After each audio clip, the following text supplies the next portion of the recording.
ಮತ್ತು ಅಂಕಿ ಸಂಖ್ಯೆಗಳ ಪ್ರಕಾರ 2013ನೇ ಇಸ್ವಿನಲ್ಲಿ ನಮ್ಮ ಪ್ರತಿಯೊಬ್ಬ ವ್ಯಕ್ತಿಯ ಮೇಲೆ ಇದ್ದಂಥ ಸಾಲದ ಹೊರೆ 19,000, 2018 37,000, 2023ಕ್ಕೆ 76,000, ಇವತ್ತು 2026-27ರಲ್ಲಿ 1,12,000 ಪ್ರತಿ ವ್ಯಕ್ತಿಯ ಮೇಲೆ ಇವತ್ತು ಸಾಲದ ವ್ಯವಸ್ಥೆ ಇದೆ.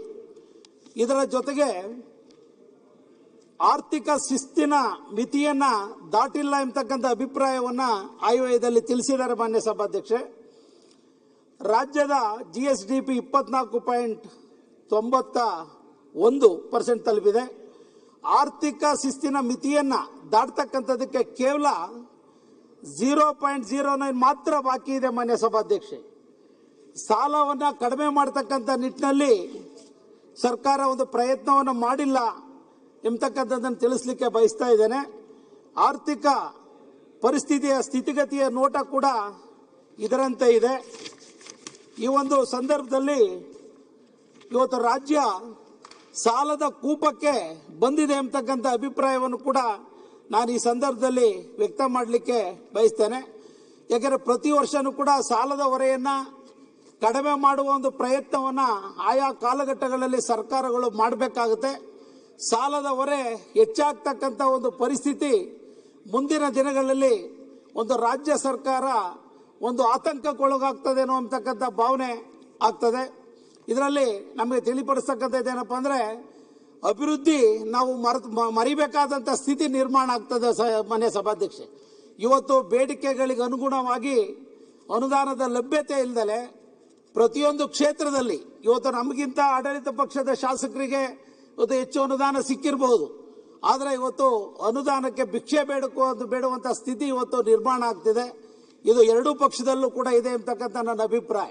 ಬಹುಶಃ ಮೊನ್ನೆ ಆಯವ್ಯಯ ಮಂಡನೆಯ ಸಂದರ್ಭದಲ್ಲಿ ಹೊರಗಡೆ ಮಾತಾಡ್ತಿರ್ತಕ್ಕಂಥ ಮಾತುಗಳನ್ನು ನೋಡಿದಾಗ ಯಾರು ಕೂಡ ತೃಪ್ತಿಯಿಂದ ಇರ್ತಕ್ಕಂಥದಕ್ಕೆ ಅವಕಾಶ ಆಗಿಲ್ಲ ಎಂಬತಕ್ಕಂಥದ್ದನ್ನು ಕೂಡ ನಾನು ಈ ಸಂದರ್ಭದಲ್ಲಿ ಹೇಳಲಿಕ್ಕೆ ಬಯಸ್ತಾ ಇದ್ದೇನೆ. ಮಾನ್ಯ ಸಭಾಧ್ಯಕ್ಷರೇ, ಇದು ಅಭಿವೃದ್ಧಿಗೆ ದೂರವಾದಂಥ ಒಂದು ಬಡ್ಜೆಟ್ ಎಂಬತಕ್ಕಂಥ ಒಂದು ಅಭಿಪ್ರಾಯ ವೈಯಕ್ತಿಕವಾಗಿ ಮತ್ತು ಸಾಮಾನ್ಯವಾಗಿ ಎಲ್ಲ ಕಡೆ ಚರ್ಚೆ ಆಗ್ತಾ ಇರ್ತಕ್ಕಂಥ ವಿಚಾರ. ಮಾನ್ಯ ಸಭಾಧ್ಯಕ್ಷರೇ, ಇವತ್ತು ರಾಜ್ಯದಲ್ಲಿ 2,84,000 ಹುದ್ದೆಗಳು ಖಾಲಿ ಇದೆ. ಮಾನ್ಯ ಸಭಾಧ್ಯಕ್ಷರೇ, ಇವತ್ತು ಮೊನ್ನೆ ಧಾರವಾಡದಲ್ಲಿ ನಮ್ಮ ನಿರುದ್ಯೋಗಿ ಯುವಕರು ದೊಡ್ಡ ಪ್ರಮಾಣದ ಪ್ರತಿಭಟನೆಯನ್ನು ಮಾಡಿದ ತರುವಾಯ ಬಹುಶಃ ಸರ್ಕಾರ ಎಚ್ಚೆತ್ತುಕೊಂಡು ತುರ್ತು ಕ್ಯಾಬಿನೆಟ್ ಅನ್ನು ಕರೆದು ಇವತ್ತು 56,437 ಹುದ್ದೆಗಳನ್ನು ಭರ್ತಿ ಮಾಡ್ತೀವಿ ಅಂತಕ್ಕಂಥ ಒಂದು ತೀರ್ಮಾನವನ್ನು ಮಾಡಿದೆ.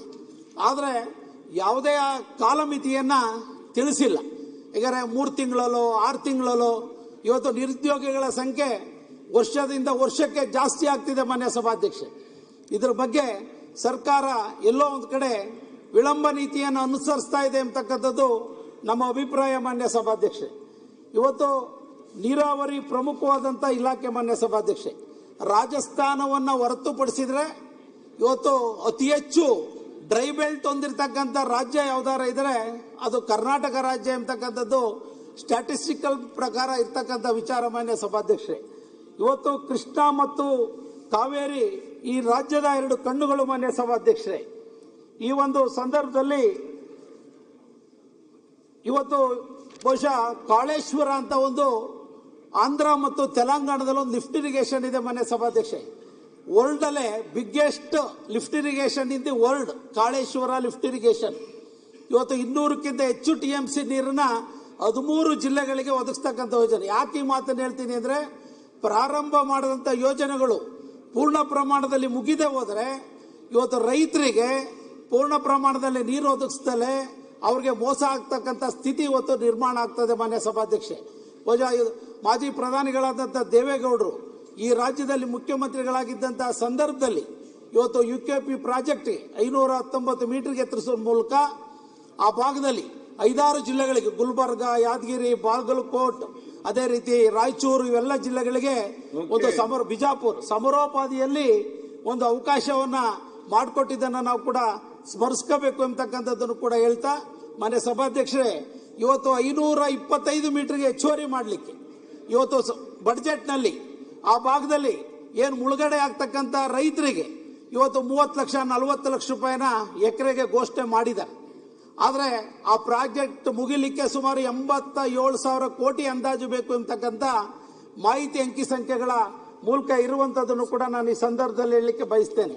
ಯಾಕೆಂದ್ರೆ ಅದು ಬಂಡವಾಳ ವೆಚ್ಚ ಪ್ರತಿ ವರ್ಷನೂ ಕೂಡ ಕಡಿಮೆ ಆಗ್ತಿರುವಂತಹ ಹಿನ್ನೆಲೆಯಲ್ಲಿ ಇವತ್ತು ಇಂಥವೆಲ್ಲ ನೀರಾವರಿ ಯೋಜನೆಗಳಿರ್ಬೋದು, ಬೇರೆ ಅಭಿವೃದ್ಧಿ ಕಾರ್ಯಕ್ರಮಗಳನ್ನ ಯಾವ ರೀತಿ ಮಾಡ್ತಕ್ಕಂಥದ್ದಕ್ಕೆ ಸಾಧ್ಯ ಎಂಬತಕ್ಕಂಥದ್ದನ್ನ ನಾವೆಲ್ಲರೂ ಕೂಡ ಅರಿಬೇಕಾಗಿರುವಂತಹ ಒಂದು ಸನ್ನಿವೇಶ. ಈ ಭಾಗದಲ್ಲಿ ಕೃಷ್ಣಾ ಪ್ರಾಜೆಕ್ಟ್ ಇವತ್ತು 2,200